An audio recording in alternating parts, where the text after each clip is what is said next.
Thank you. So, I walked into my office at home the other day, and I saw my daughter doing her homework, my 10-year-old daughter.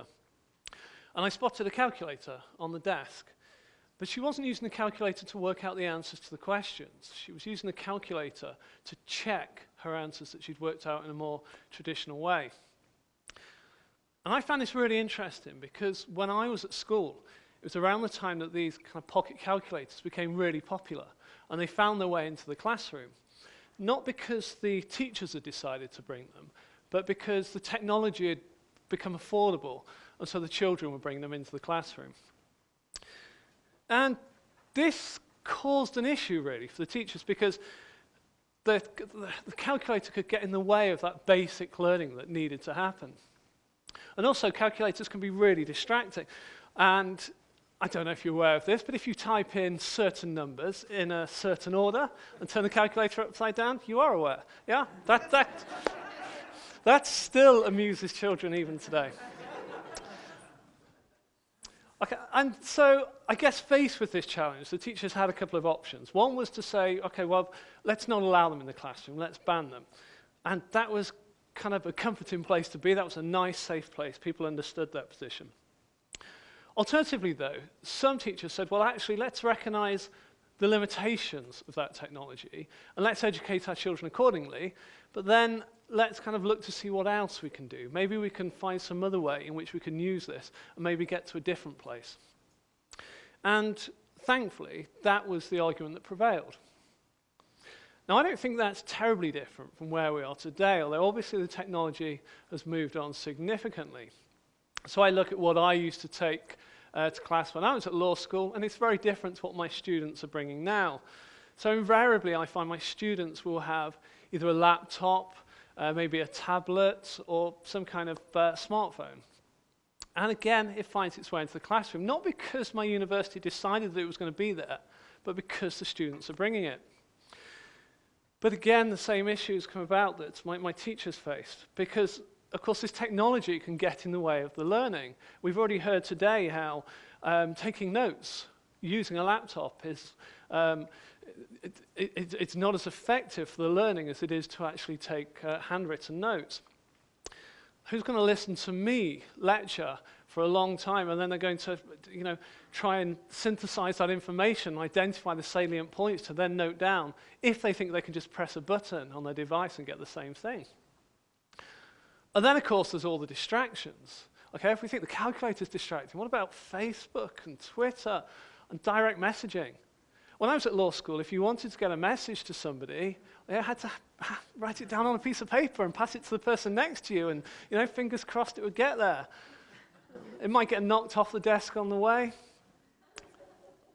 Another student might have actually read it along the way, or worse still, the tutor spots it and the tutor gets hold of it and reads it. Well, all this kind of regulated that kind of behavior, so you didn't get the same distractions. But now, if you want to message somebody, you don't need to be in the same room, and it comes through in all these different ways. So again, I'm faced with that. Okay, well, what do I do about this? Do I ban it and stop it being in the classroom, so therefore I kind of protect myself from all these distractions? Or do I educate my students and say, look, actually, it doesn't work in these particular areas, and it's got these particular dangers.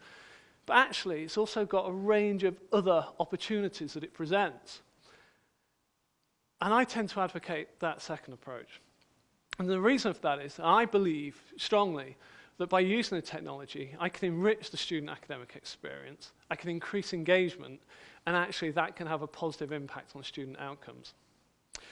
So what I wanted to do was identify 3 very simple tools that you can use in teaching law, which are pretty simple tools that you get familiar with relatively easily. They work across all of those devices, and actually they're all free. Okay? So the first one I wanted to mention was, and it links very well to Sydney's speech, and that is talking about utilizing the technology and transforming it using free web applications, so these devices are now clickers, things that they can actually use for online polling. And sometimes I've had colleagues say to me, well, why is that any better than just saying to students, okay, here's a scenario, here's several options, put your hands up if you think it's answer A, or answer B, or answer C. Well, to my mind, what I want to do is when I've got my class, I want to engage with every student in there, and I want to know how every student's doing within that room. And I know that if I ask them to put their hands up, not all of them are going to do so. There also might be that person who thinks the answer's, let's say, C, and as they start to put their hand up when we get to C, they realize they're the only one, so they're going to put their hand down. Yeah? They probably learned that they're wrong, but they don't know why they're wrong, and that's really important. By engaging these technologies which allow them to be converted into clickers, it means that I can ensure that I get the engagement of all the students. I can present those answers that they provide in real time to the students, and I can, even if I've only got one student that's got it wrong, he has the benefit of that kind of anonymity that these devices provide, and I can pick up why it's wrong, and we can talk about that in the same way we can do it for those that have got the right answers. So there's lots of free applications that you can use. I know some have already been mentioned on Twitter, but certainly we have hard clickers anyway, which is the Turning Technologies. It's Poll Everywhere, Poll Daddy, Socrative, and they're all free. The problem is they've all got a limit on the numbers that you can actually use.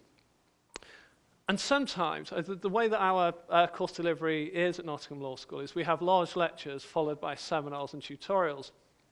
And the large lectures that I take each week, I could have up to 380 students in that lecture.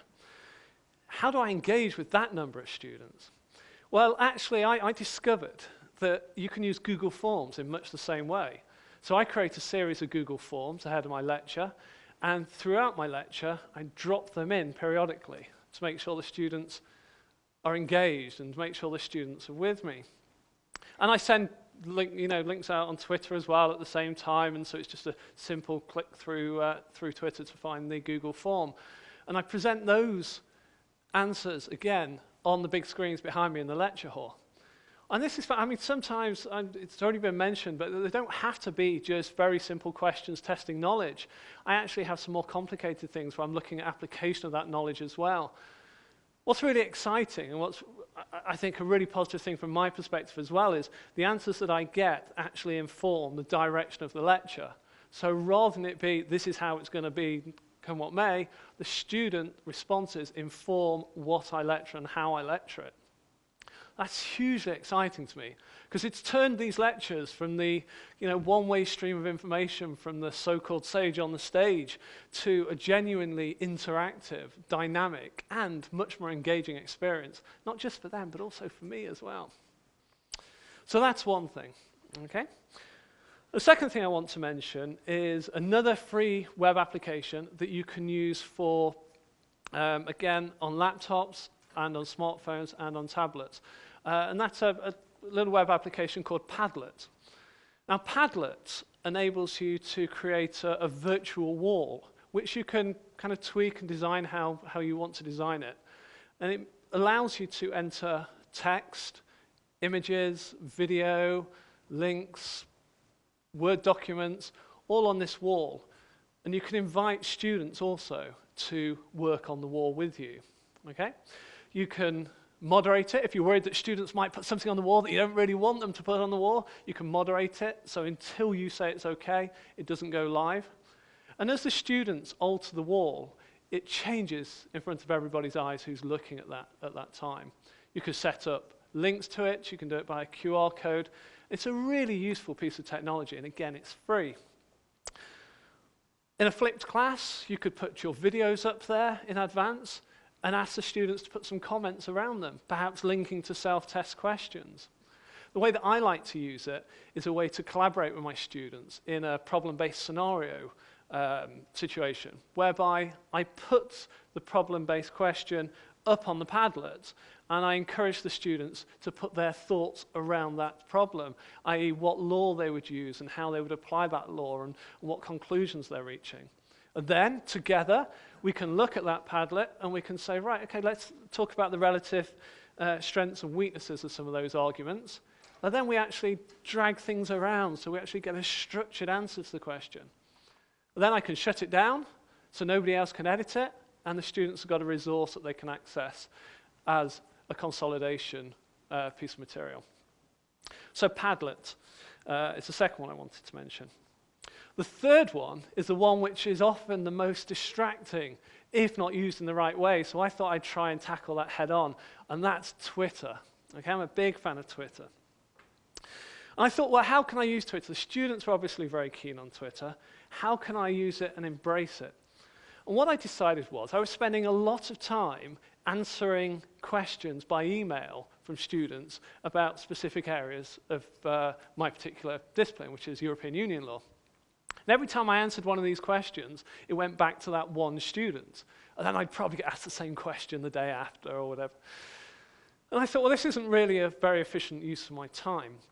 And when I held revision sessions, consolidation sessions, the engagement from the students wasn't that great. So I thought, okay, well, what I'm going to do is I'm going to use Twitter, and I'm going to say to them, if you tweet me on this particular day, within this half an hour period, at this time, if you use this particular hashtag, I guarantee you an answer. Okay? That was what I decided to do. And I was a little bit worried because I wasn't sure how many students would go with that. And as it happened, as soon as the second hand ticked to that time, I got lots and lots of queries coming through by Twitter. And what was particularly interesting was the nature of those questions. Because by forcing the students to get their question into 140 characters, they had to go through quite a learning process. Yeah? They really had to synthesize their thoughts and get it right down. Obviously, that put a pressure on me to try and answer in 140 characters, but that was all good fun. So yeah, I found that really interesting. The students really engaged in that in a way that they hadn't with traditional sessions. And we had kind of different levels of engagement, or at least people engaged in different ways. So I had the people that directly asked questions, and that was great. I also had a group which I've now referred to as the lurkers, because I know that they were kind of lurking in the background, following the stream. But how fantastic is that? And then I had a group of people, much smaller group of people, and I tried to encourage this, who actually started answering the questions that other students were posting. And then I was sat back, and all I was doing then was moderating the discussion and kind of pushing it in the right direction. And that was fascinating to get that kind of peer learning experience. The feedback I got from this was fantastic. The students really liked the fact I'd used something which they're familiar with, that they liked, and given them something back with it. And it's something that I've repeated time after time. And interestingly, when I looked at the stats, it made a difference on student performance as well. So, hopefully what I've done in those 3 examples is kind of show you ways in which you can use the technology to enhance the student academic experience of your law classes, to increase their engagement and have a positive impact on their student outcomes. You see, I think that what we do in the class isn't all that different to what's been done for an awful long time. But the tools, if that's what they are, the tools that we use are changing. I think it's really, really important that we don't ignore the limitations of the technology, and the problems that are inherent with it. However, I just think that when we're doing that, we have to be very careful that we don't jettison the many opportunities it presents. Thank you.